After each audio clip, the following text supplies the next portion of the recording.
बिस्मिल्लाहिर्रहमानिर्रहीम। अस्सलाम वालेकुम। क्या हाल चाल है आप सबके। उम्मीद करती हूँ अल्लाह ताला के करम से आप सब ठीक ठाक होंगे और बहुत खुश होंगे।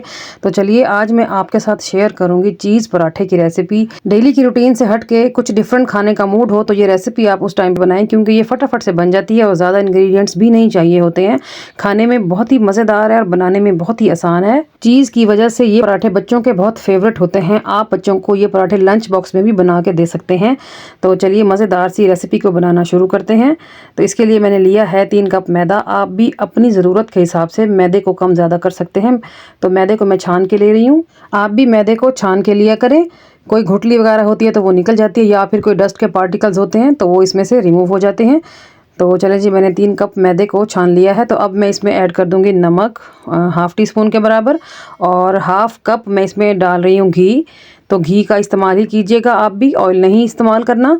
और हम इन सब चीज़ों को पहले मिक्स कर लेंगे ताकि हमें पता चले कि आटे में घी का जो मॉइस्चर है वो काफ़ी है या फिर और डालना पड़ेगा।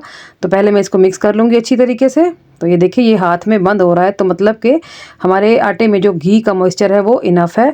तो बस अब रूम टेम्परेचर वाले पानी का इस्तेमाल करते हुए इसको मैं गूंद लूँगी। ना ही हम ज़्यादा नरम गूंदेंगे और ना ही ज़्यादा हार्ड आटा गूंदेंगे।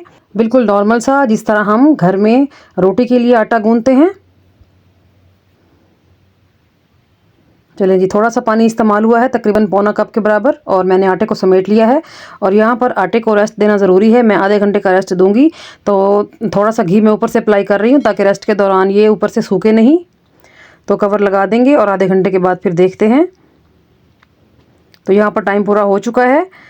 तो अब दोबारा इसको हल्का सा गूंद लेंगे ताकि और ज़्यादा प्लेन हो जाए। तो 1.5 से 2 मिनट हल्के हाथों से मुक्की लगाते हुए इसको हम दोबारा गूंदेंगे। तो यहाँ पर आपको इसके टेक्सचर में वाज़े फ़र्क नज़र आ रहा होगा। देखिए कितना मुलायम हो गया है। तो बस अब हम इसके पेड़े कर लेंगे। सरफेस पे डाला है मैंने थोड़ा सा खुश्का, और इसके मैं इतने साइज़ के पेड़े करूँगी जितनी एक पूरी होती है, हलवा पूरी वाली पूरी। ये देखिए, ज़्यादा बड़ा पेड़ा नहीं करना, बिल्कुल मीडियम साइज़ का। स्मॉल भी नहीं होना चाहिए और बिग भी नहीं होना चाहिए। तो ये देखिए, मैंने इस साइज़ के बनाए हैं पेड़े। तो अब चलते हैं, पेड़े को बेलते हैं। एक पेड़ा मैंने ले लिया है, बाकी को कवर लगा देंगे। तो सरफेस पे थोड़ा सा मैदा डस्ट करते हुए पहले पेड़े को मैं थोड़ा सा चिपटा करूँगी, और फिर जो है बेलन की मदद से इसको हम बेलेंगे। रोटी से थोड़ा बारीक ही बेलेंगे, थिक नहीं रखेंगे। तो ये देखिए, मैंने इसको काफ़ी बारीक बेला है। तो बस अब चीज़ ले लेनी है हमने। या तो आप चीज़ के स्लाइस ले लें तो भी सही है। मेरे पास इस तरह ग्रेटेड चीज़ पड़ी है तो मैंने इसका इस्तेमाल किया। ये प्रोसेस चीज़ है, आप भी इसका इस्तेमाल कर सकते हैं, या फिर मोज़रेला चीज़ का इस्तेमाल कीजिएगा। क्योंकि अगर आपने चेडर चीज़ इस्तेमाल की तो उसकी तार नहीं बनेगी। तार बनती है प्रोसेस चीज़ की और मोज़रेला चीज़ की। तो पराठे के सेंटर में मैंने चीज़ को अरेंज कर दिया है स्क्वायर शेप में। और अब मैं इसके ऊपर स्प्रिंकल करूँगी रेड चिली फ्लेक्स, जो कुटी हुई लाल मिर्च होती है, और साथ ही मैं ओरिगेनो भी डाल दूँगी। बड़ी ज़बरदस्त खुशबू आती है ओरिगेनो की। और हरा धनिया भी मैं ऐड करूँगी। हरा धनिया से जो है फ्लेवर बहुत ही अच्छा आएगा।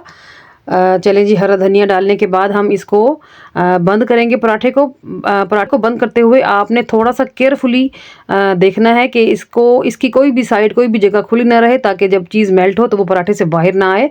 तो अब देखिए कि मैं कितनी एहतियात से इसको बंद कर रही हूँ।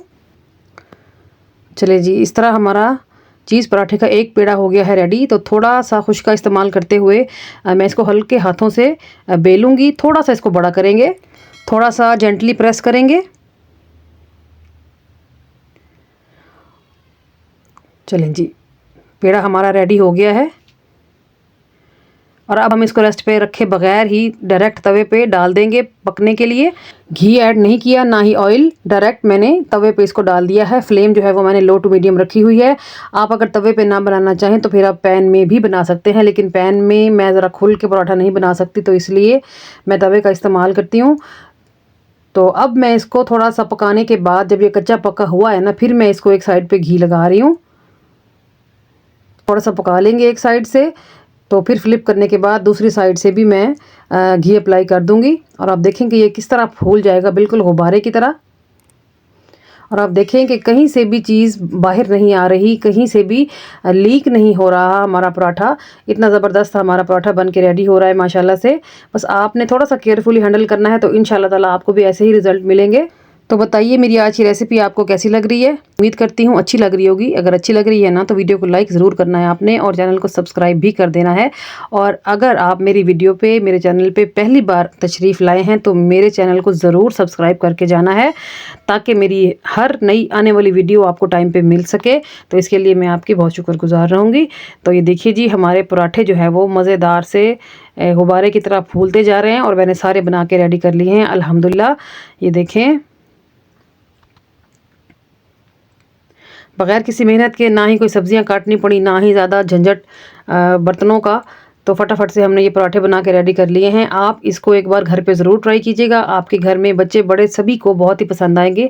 ख़ासतौर पर शाम की चाय के साथ जब हमें कुछ खाने की क्रेविंग हो रही होती है ना, तो ये रेसिपी आप उस टाइम पे बनाएं, बहुत मज़ा आएगा इंशाल्लाह ताला। तो देखिए जी, आप तारें देखें माशाल्लाह, चीज़ देखें कितनी भरी हुई है अंदर तक। लग रहा है ना टेम्पटिंग? तो उम्मीद करती हूँ आप मेरी रेसिपी को अभी ट्राई करना चाहेंगे तो ज़रूर ट्राई कीजिएगा और मुझे कमेंट्स में अपना फीडबैक देना मत भूलिएगा। तो चलिए चलती हूँ, आज के लिए इतना ही। कल फिर किसी और धमाकेदार रेसिपी के साथ मुलाकात होगी। तब तक अपना और अपने प्यारों का ढेर सारा ख्याल रखिएगा। ओके जी, अल्लाह हाफिज़।